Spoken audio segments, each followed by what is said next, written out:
Herald की जो संपत्ति है एजेएल की, पंचकुला, चंडीगढ़, लखनऊ, दिल्ली, पटना, भोपाल, कोलकाता, मुंबई और बेंगलुरु, आप देखिए जरा, उत्तर से दक्षिण तक, पूरब से पश्चिम तक, हर जगह संपत्ति है। अब आपको मैं बताऊं, इस मामले में जो अलग अलग संपत्ति है वो करोड़ों रुपए की है, कई 100 करोड़ की संपत्ति, अभी केवल लगभग 700 करोड़ की संपत्ति जब्त हुई है। एक ये संपत्ति मुंबई में हेराल्ड हाउस है, एजेएल हाउस जिसे कहते हैं, ये मुंबई में एक संपत्ति है। अगली तस्वीर दिखाई, ये लखनऊ में आप देख रहे हैं एसोसिएट जर्नल्स, ये लखनऊ की संपत्ति है।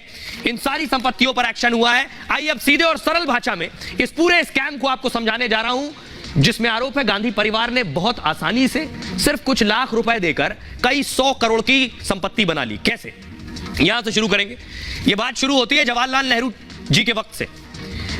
कंपनी ये जो है एसोसिएट जर्नल्स लिमिटेड, ये कंपनी 5000 स्वतंत्रता सेनानियों के पैसों से बनाई गई।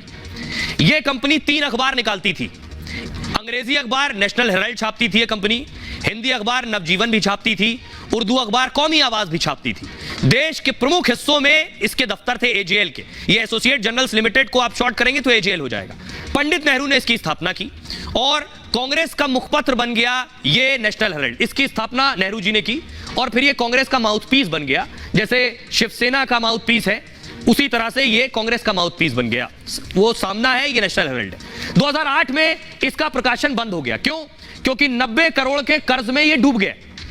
अब कंपनी को कर्ज से निकालना चुनौती थी, कैसे निकाला जाए?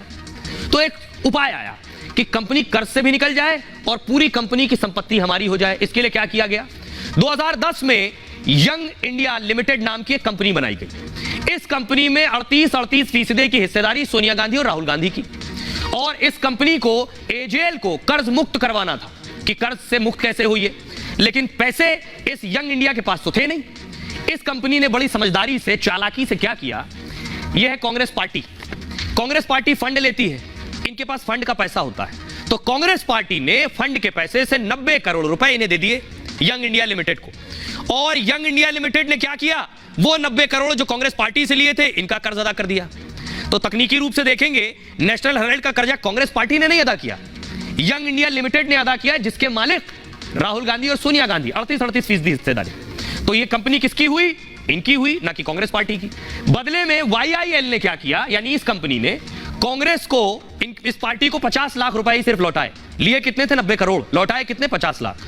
बाकी के 89 करोड़ 50 लाख लोन कांग्रेस ने माफ कर दिया, यानी इसने इनका लोन माफ कर दिया। पार्टी फंड का इस्तेमाल निजी काम के लिए किया।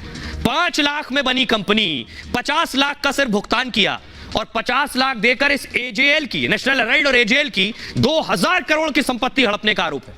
आरोप है कि कंपनी कुछ दिन में ही 800 करोड़ की हो गई। ये कंपनी यानी वाईआईएल।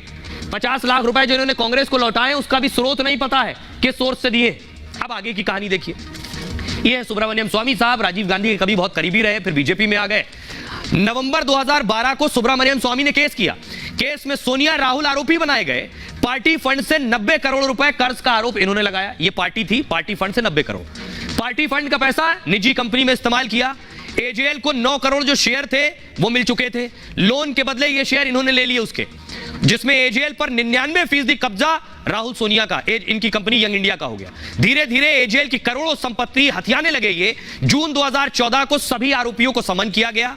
अगस्त 2014 को ईडी ने केस दर्ज किया। 2019 में 64 करोड़ की संपत्ति जब्त हुई। दिसंबर 2015 को सभी आरोपियों को जमानत हुई। 2022 में राहुल गांधी से, सोनिया गांधी से पूछताछ हुई और दोनों से जुड़ी 752 करोड़ की संपत्ति जब्त हो चुकी। यह है पूरा एक्शन। अब सुनिए जरा वरिष्ठ वकील अश्विनी दुबे साहब को, जो बता रहे हैं क्या राहुल गांधी के जेल जाने तक की स्थिति है। सुनिए। प्रथम दृष्टया तो चूंकि ये साबित हो गया है जो एजेंसी है, उस एजेंसी में कि इस तरह से जो है 751 करोड़ रुपए की जो ये प्रॉपर्टी है, वो प्रॉपर्टी इलीगल मींस से ट्रांसफर हुई है और उसको जो उसमें सेल और परचेज हुई है, जो उसमें ट्रांसफर हुए हैं, वो ट्रांसफर जो है लॉ के परव्यू के बियॉन्ड है। अब चार्जशीट फाइल होगी। चार्जशीट फाइल होने के बाद ये उस समय जो तथ्य निकल के आएंगे उस पर साबित करेगा कि क्या एजेंसी को इससे जुड़े हुए जो भी लोग हैं, जो प्रॉक्सिमेट लिंक है, जो प्रॉक्सिमेट चेन है, उस चेन को और इस्टेब्लिश करने के लिए कस्टोडियल इंटरोगेशन की रिक्वायरमेंट है। तो उस स्थिति में वो जो वहाँ पर अरेस्ट कर सकते हैं।